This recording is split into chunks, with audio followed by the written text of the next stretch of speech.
Hello नमस्कार। मैं राजेश रोशन आप सबका इस दोपहर में स्वागत करता हूं। चूँकि अभी कुछ ही देर में संध्या होने वाली है तो आगामी संध्या का भी आपको नमस्कार।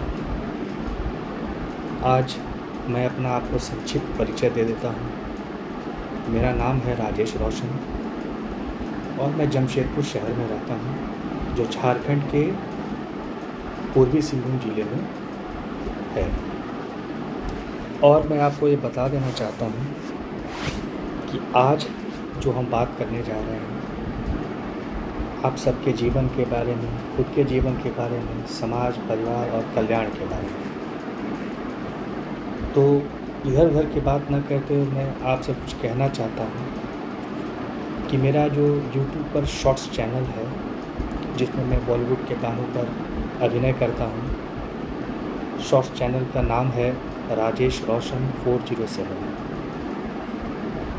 और मैं इन पर अपने सारे वीडियोस डालता रहता हूँ। आप लोग चाहें तो उसे भी देख सकते हैं। और रही सवाल पॉडकास्ट की, तो ये मेरा प्रथम पॉडकास्ट है। मैंने इसके पहले कभी कोई पॉडकास्ट नहीं किया है, इसलिए अगर कोई भूल चूक हो जाए मुझसे तो मुझे माफ़ कीजिए।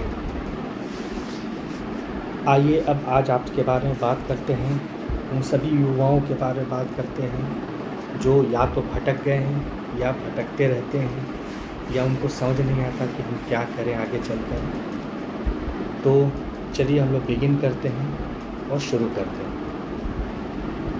हमारे टॉपिक का मतलब है कि हमारा जीवन कैसा होना चाहिए। हमारा विषय वस्तु आज का यही है कि हमारा जीवन कैसा होना चाहिए।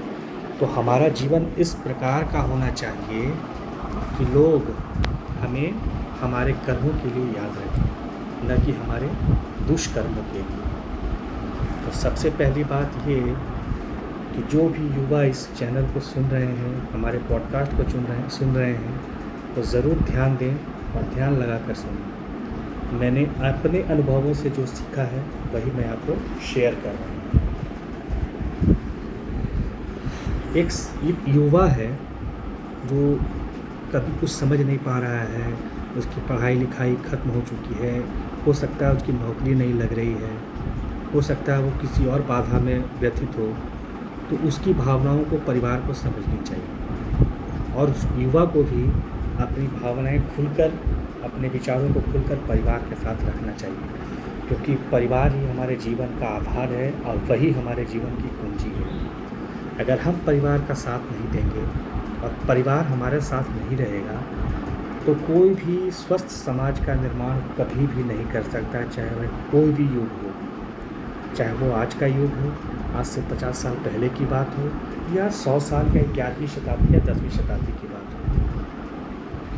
अगर हमारे समाज में हमारे युवा जो आने वाले समय की पीढ़ी हैं, हमारे देश को रास्ता दिखाएंगे, तो वही ऐसे लोग हैं जिनको समझना हम लोगों के लिए बहुत ज़रूरी है। हमारे परिवार का कर्तव्य है, हमारे समाज का कर्तव्य है कि नेतागिरी वाले भाषण छोड़कर सबसे पहले ज़मीनी हकीकत पर काम करें। अगर हमारा परिवार हमारे साथ है, युवा के साथ है और युवा उनके साथ है, उनसे अपनी सारी भावनाएं व्यक्त करता है, शेयर करता है, तो कहीं भी किसी भी प्रकार से किसी को कठिनाई ना होगी। समाज में एक सभ्य समाज बनेगा और सुसभ्य समाज का निर्माण होगा। अब मान लीजिए कि हम कुछ करना चाहते हैं और हमारे पास करने के लिए उस प्रकार का अर्थ नहीं है, अर्थ का अर्थात मतलब मूल्य नहीं है, पैसे नहीं हैं, तो हम अपने समाज में, अपने परिवार में उन बातों को रख सकते हैं। वैकल्पिक व्यवस्थाएं हो सकती हैं, विचारों में मतभेद हो सकते हैं, लेकिन लोगों में मतभेद कभी ना होने चाहिए और न कभी होना चाहिए। इस प्रकार आप अपने समाज का सही दिशा निर्देश दे सकते हैं। एक बात है, जैसे आज से कई साल पहले की कहानी है। एक शिष्य, नया शिष्य आया था गुरुकुल में। उसने आकर कहा कि महर्षि जी, मैं आपके चरणों में आया हूँ, मेरे पास सभी दुर्गुण हैं, मैं सभी दुर्गुणों का वासी हूँ, लेकिन मेरे दुर्गुण मुझसे छूट नहीं रहे। तो महर्षि जी ने कहा कि तुम्हारे दुर्गुण क्या हैं, ये तो हमें बताओ। उसने कहा, मैं शराब पीता हूँ, मैं बहुत ज़्यादा नशा करता हूँ, मैं परिवार पे गालियाँ बकता हूँ, मैं बहुत तरह के कुकर्म करता हूँ। महर्षि बोले, आओ चलो हम बाग में चलते हैं। महर्षि जी बाग में गए और पास में पड़ी उनके सर के ऊपर की एक डाली को उन्होंने जोर से लपक कर पकड़ लिया और कहा, ए डाली मुझे छोड़ो, ए डाली मुझे छोड़ो। शिष्य ने कहा, जो नया नया शिष्य दिया है, तो उसने कहा, गुरुजी ये आप कैसी ओछी हरकत कर रहे हैं, आपने खुद लपक कर डाली को पकड़ा और कह रहे हैं डाली को कि मुझे छोड़ो।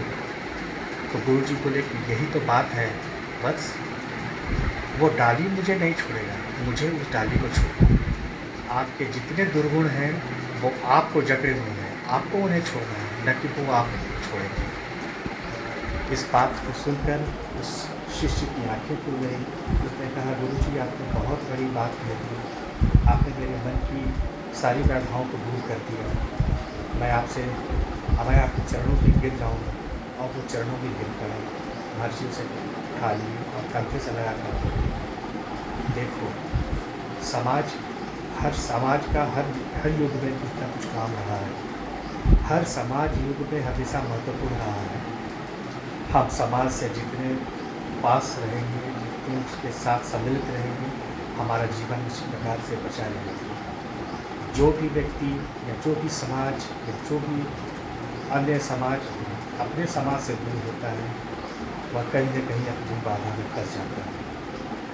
इसलिए मेरे मित्रों, आप सभी से मेरा यह अनुग्रह है कि आप ज़रूर अपने समाज से जुड़े रहें, अपने परिवार से जुड़े रहें, अपने परिवार की अनदेखी कोई न करें, चाहे वो लड़के हों, लड़कियाँ हों, आज के युवा हों, युवतियाँ हों, वो अपने परिवार को कभी न छोड़ें। परिवार ही अंत समय में आपको सही रास्ता दिखाएगा।